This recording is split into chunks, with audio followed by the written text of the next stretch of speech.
देखिए मेरा ख्याल है कि अगर if the wishes were horses तो वो वाली बात है ना कि ख्वाहिश मेरी कुछ भी हो सकती है, लेकिन कानून कायदे और आइन के तहत ही चीज़ों को चलना। हम ये देख लें कि वो 6 फाजिल जज साहिबान क्या चाह रहे थे, उनके ख़त को देखें, उनके अंदर जो फैक्ट्स होंगे उनको कोई डिटरमिन। 3 चीज़ें हैं ना, एक उन्होंने गाइडेंस मांगी है, एक अपनी जो हाई कोर्ट है उसके अपने मामला चीफ जस्टिस से वो इशू है, और एक साइड है जो कि शायद क्रिमिनल साइड के ऊपर हम उसको लेके जाएंगे। कैमरे लगे हुए थे, जज को धमकी दी, जो मेजर इशू जो ठीक है ना। नहीं ये बहुत सारी चीजें नहीं, वो ठीक है, but that's the major issue ना। अगर वो ना होता तो उसकी बॉडी जो है खत की वो यही थी कि जी हमें गाइडेंस दें।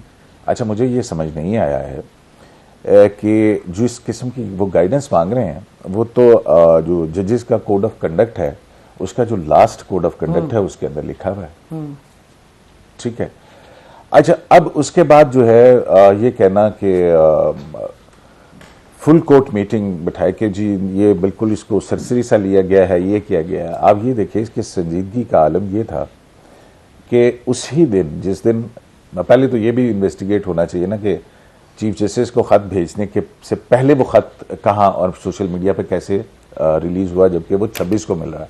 हर चीज ही हो जाती है। मतलब मैं उसका एक बात कर रहा हूँ ना, मतलब मेरा पॉइंट ऑफ व्यू है, आप जो भी कह सकते हैं। मतलब अगर इतना सीक्रेट था खत कि वो कुछ जज साहिबान ने लिखा था और कुछ सोर्सेज होते हैं, सबके होते हैं, ओके।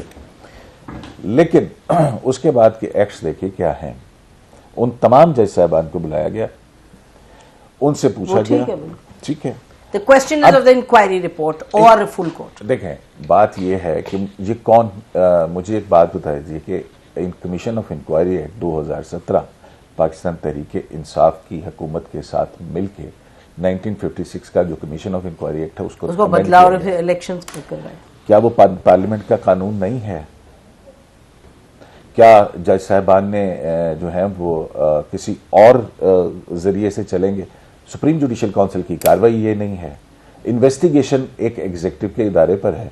उसका आउटकम क्या हुआ सुन लीजिए। आउटकम ये हुआ कि प्राइम मिनिस्टर ऑफ पाकिस्तान ने कहा कि जिन इदारों के हवाले से शिकायत हैं उनको मैं ऑर्डर्स पास करूंगा। एग्जीक्यूटिव की काम है ना, एग्जीक्यूटिव का हेड है, उसके इदारे हैं और उनके इदारों से हवाले से शिकायत है।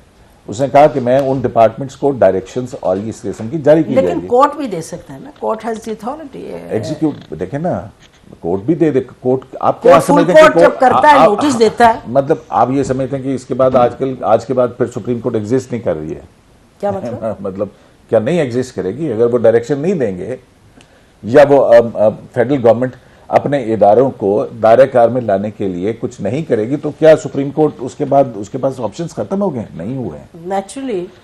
तो फिर प्राइम मिनिस्टर ऑफ पाकिस्तान को देख लेने दीजिए ना कि वो उन इंटेलिजेंस इदारों के हवाले से क्या करती है। फिर दूसरी बात यह है कि इमरान खान साहब की ही पार्टी की हुकूमत थी और उस दौर के अंदर फैजाबाद धरना केस आया था और ठीक है ये उसमें रिव्यू में चले गए थे और वो सारा कुछ था, लेकिन सुप्रीम कोर्ट ऑफ पाकिस्तान की जजमेंट मौजूद थी। उस जजमेंट के अंदर इंटेलिजेंस एजेंसियों के किरदारों को या इंटेलिजेंस एजेंसीज के किरदार को बहुत क्लियरली कानून साजी के लिए कहा गया। नहीं की ना, हमने नहीं किया। लेकिन इस मीटिंग के अंदर प्राइम मिनिस्टर एश्योर करते हैं कि वो फैजाबाद धरना केस में कानून साजी का अमल जो है वो शुरू किया, क्योंकि चीफ जस्टिस ने कहा कि आपने कुछ नहीं किया अभी। ठीक है।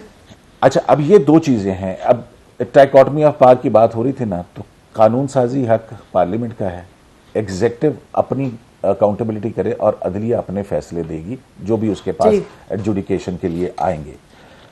इतनी बड़ी एक्टिविटी हो जिसमें फुल कोर्ट की मेजॉरिटी, अब उसकी तकसीम भी आपको बता दूंगा तो होती है ना, forget it. I mean the point is कि हमेशा वो ये कहती है नहीं होता। और लेकिन मैं कहता हूं कि क्यों जी एक माइनॉरिटी वो चीज है, मैं उसके ऊपर सुओ मोटो लेना चाहिए था।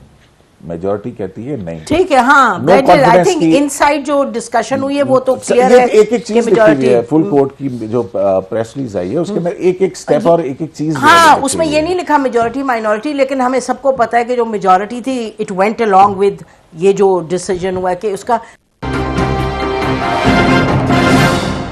पीटीआई का मौक़िफ़ लेते हैं। शुएब शाहीन साहब, शुक्रिया, आपने बड़े सब्र से सुना, बट माय पॉइंट वाज कि आपके पास मैं आऊं फिर आपसे पूछूं। हमें भी बासबर आपने पा लिया। बताइए। देखिए, पहली बात तो यह है कि यूम सिद्दीकी साहब जो कह रहे हैं ना कि कानून साजी वाली बात, इस वक्त कानून साजी का इशू नहीं है, कानून पे अमलदारी का इशू है। I think he was saying कि जो कमीशन बना है वो कानून साजी से देखें, नहीं वो कमीशन इस मकसद के लिए तो नहीं बन रहा, तो TOR आएंगे तो देखेंगे ना, वो कंप्लेंट के ऊपर है, बिल्कुल। इस वक्त तो कंप्लेंट के ऊपर है ना। कंप्लेंट क्या आती है, इमरान खान का केस लगता है, ये 9 मई से भी पहले की कहानियां हैं, 30 मार्च को, उसके अंदर 2 जज साहबान फैसला लिख देते हैं और एक जज साहब डिफरेंस ऑपिनियन देते हैं, चीफ जस्टिस साहब मोहसिन अख्तर कियानी साहब, अरबाब ताहिर साहब फैसला लिख देते हैं, उनके ऊपर प्रेशर आता है, प्रेशर आने के बाद वो जजमेंट को रिलीज हो जाती है, जजमेंट को फिर वापस ली जाती है और आज तक जजमेंट ऑफिशियली रिलीज नहीं हुई, वेबसाइट पे आने के बाद वापस ले ली जाती है। यानी वो जजमेंट जो नहीं आमिर फारूक साहब की बात कर रहा हूँ, नीचे नहीं मैं कह रही हूँ जब बंदियाल साहब चीफ जस्टिस थे, यही फिर उसके बाद वहां मई के पहले हफ्ते में चीफ जस्टिस ऑफ पाकिस्तान को जाकर मिलते हैं यही जज साहबान 6, फिर वो दोबारा 2023 में, फिर उसके बाद chief justice Islamabad high court को मिलते हैं, वो सारा कुछ लिख के देते हैं, लेटर्स देते हैं 10 मई को भी एक नया लेटर बंदियाल साहब को मिलते हैं। नहीं हाँ, पहले बंदियाल साहब मिलते हैं, फिर आमिर फारूक साहब को मिलते हैं, कुछ भी नहीं किया, कुछ नहीं किया, फिर उसके बाद आगे चलते हैं, फिर 10 मई को ये लेटर देते हैं।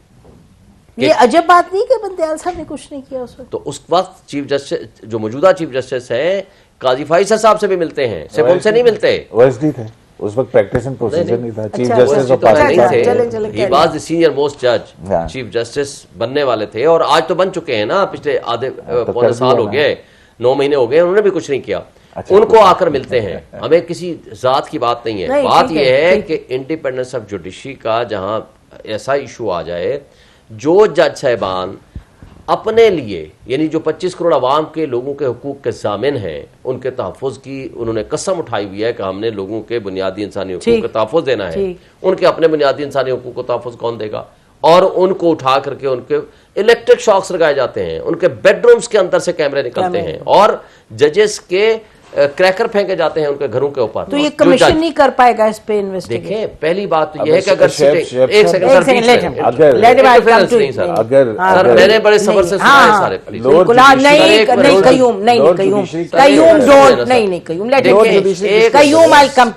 सिटिंग जजेस जो 6 जजेस 90% ऑफ द हाई कोर्ट है, अगर वो लोग अपनी फैमिलीज का, अपने लोगों का, अपने लोअर जुडिशरी का और अपना तहफ़्फ़ुज़ नहीं कर सके, एक साबिक जज और सिटिंग ISI या हमारी मोस्ट पावरफुल एजेंसीज के ऑफिशियल्स के खिलाफ किस तरह की फाइंडिंग्स और दे सकता है इंडिपेंडेंटली? क्या वो अंडर प्रेशर नहीं आएगा? क्या उनके लोगों को नहीं उठाया जाएगा? क्या उनके ऊपर किस तरह का प्रेशर होगा? देखें, 2 चीजें हैं, एक एग्जीक्यूटिव साइड का कमीशन है।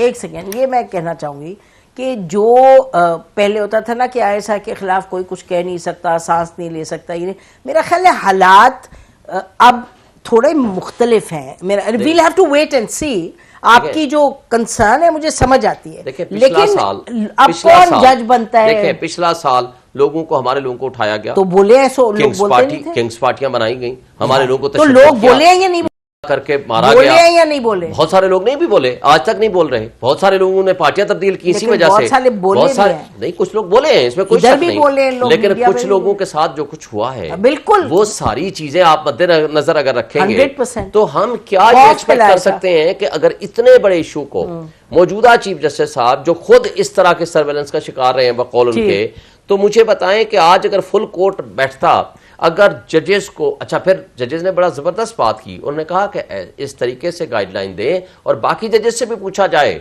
जो बाकी सूबों में जजेस हैं।